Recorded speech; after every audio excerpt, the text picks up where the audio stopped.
港華夏文化發展協會目標喺社區、學校同埋生活之中着手推廣中華文化，弘揚宣傳中華優秀傳統。近日協會就喺全新天地舉辦社區參與非遺紮作展覽。當日有大師級嘅開國大典獅頭，由夏中建師傅設計，採用咗傳統國畫手法描繪祖國成立前嘅連串戰役場景，畫工相當精緻，繪聲繪影。現場仲有親子創作嘅魚仔燈籠，同埋後製創作嘅大型創意花燈，令人目不暇給，見證文化嘅傳承同創新。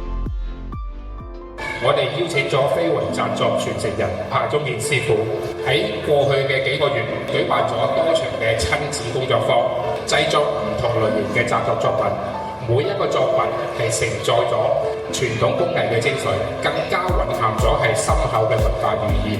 呢一啲充滿着童趣嘅作品，正係文化傳承最生動嘅表現。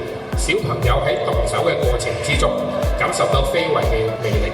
家長喺陪同嘅過程之中，重溫咗傳統嘅記憶。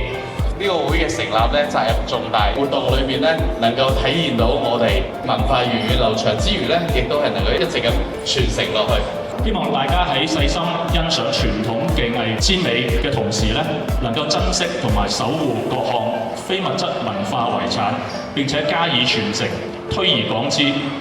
每一個參加者從文化嘅接受者變成一個文化嘅傳承者，等文化嘅傳承真正可以活起來，火爆起來。